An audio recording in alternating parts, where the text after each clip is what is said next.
new NBC News poll finds that Americans are equally concerned about both President Biden and President Trump's classified documents, with 67% saying that they are either very or somewhat concerned about this scandal. Senator Ted Cruz joined me yesterday on Sunday Morning Futures, and he wants a search from the FBI underway into Hunter Biden's home to find the classified documents. Watch.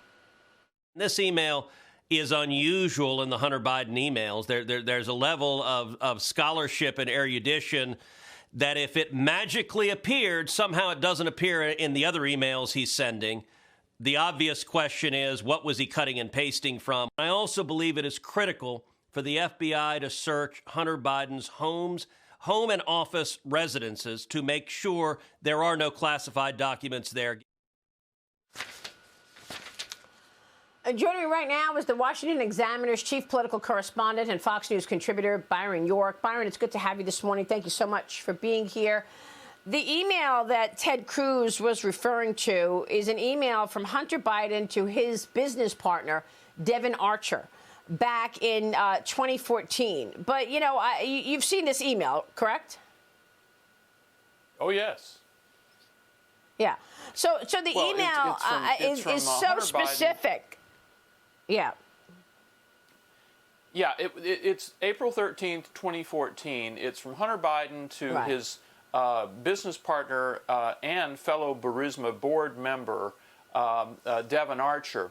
And what Senator Cruz was referring to is it's a long, detailed analysis of the political situation in Ukraine and how Hunter Biden's company might exploit that and get more money out of Burisma. It refers to our guy a number of times, our guy being then Vice President Joe Biden, who was going to visit Ukraine not long after this email was sent. And it said, on the one hand, we need to tell Burisma we can't make U.S. policy, but on the other hand, everything about the plan is based on the fact that Burisma knows, this is the vice president's son, Burisma knows that the vice president has the Obama administration portfolio on Ukraine, and this is the son they're dealing with. That's exactly right. And, you know, here's a part of that email, Byron. Hunter writes to Devon Archer, some sort of decentralization will likely occur in the East. If it doesn't, the Russians will continue to escalate their destabilization campaign, which could lead to a full-scale takeover of the eastern region, most critically Donetsk. The strategic value is to create a land bridge for Russia to Crimea. You know, it's so specific, Byron. This is why the red flags are being raised, that Hunter Biden had access to these classified documents, and with that access, he's actually making money and doing business deals. And it's all there in black and white. So where is this going, do you think? And do you expect that we will see something happen with regard to this influence peddling now that the Republicans are in charge and James Comer at the Oversight Committee seems to be dug in on this?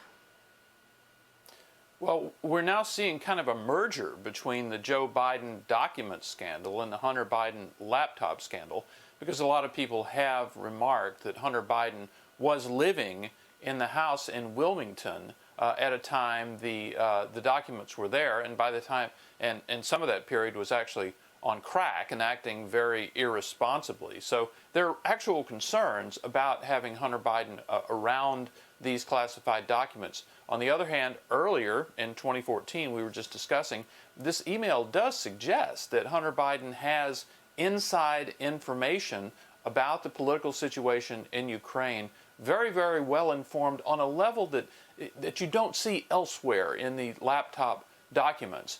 Some senators have said, wow, that kind of sounds like a briefing I might have gotten about Ukraine. So this is definitely going to be part of Representative Comer's investigation.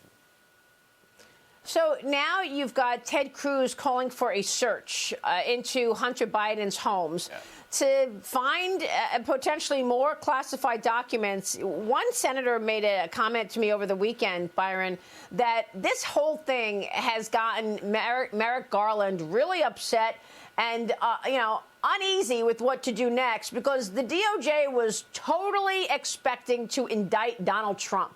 And now we see that what has taken place with Hunter Biden and Joe Biden, with all of these 5, locations, unsecured locations where classified documents have been found, it's actually worse than what Trump did.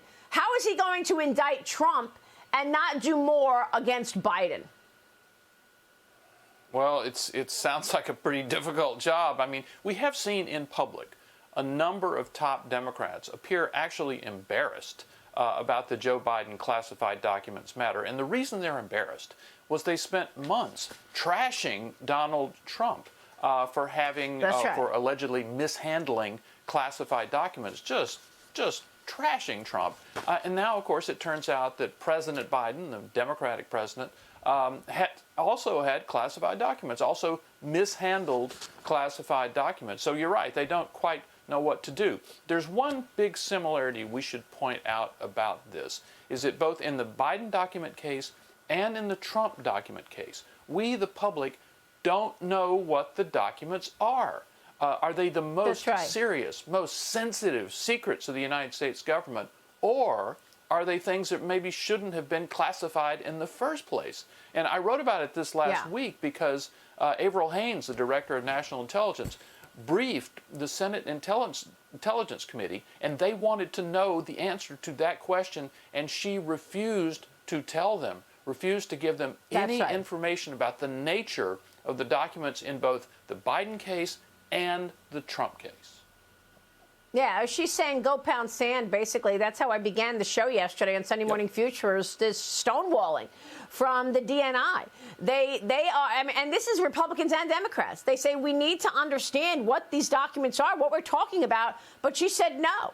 So I guess she's going to, I don't know if that stands or, Mark Warner said that just cannot stand. But I want to get your take also about 2024 and what this all means. You have Florida Governor Ron DeSantis and his advisors reportedly preparing for a 2024 White House run. We expect that he's going to wait till the legislature business is over in Florida before he announces. President Trump, of course, kicking off his reelection bid this past weekend, speaking in South Carolina and New Hampshire on Saturday. Byron, you were there, right, in South Carolina. What can you tell us about what you saw from Donald Trump? Well, it was an extraordinary Trump event in the sense that it was small. It wasn't really huge. It was small by design. It was held in the main lobby of the state capitol in Columbia, and they had invited about 500 people who were well-connected political types in South Carolina, and the purpose was to roll out the 2024 leadership team in South Carolina. The news was that that team of supporters included the current governor of South Carolina, Henry McMaster, and Lindsey Graham, the senior senator from South Carolina. So the idea was to roll that out, but it was also to send a message. Remember, South Carolina is an unusual state in the sense that there are two political figures who are thinking about running for president, former Governor Nikki Haley and current Senator Tim Scott. And basically this event was a message to them saying, well, you might want to run, but the current governor of your state and the senior senator are for somebody else, Donald Trump. Yeah, exactly. Well, that's really interesting. We'll see what happens with Nikki Haley. She says she won't be number 2, but a lot of people expect she could be a number 2. In this upcoming cycle in 2024, Byron. Yeah. All right. We will leave it there. Great to catch up with you, Byron. Thanks.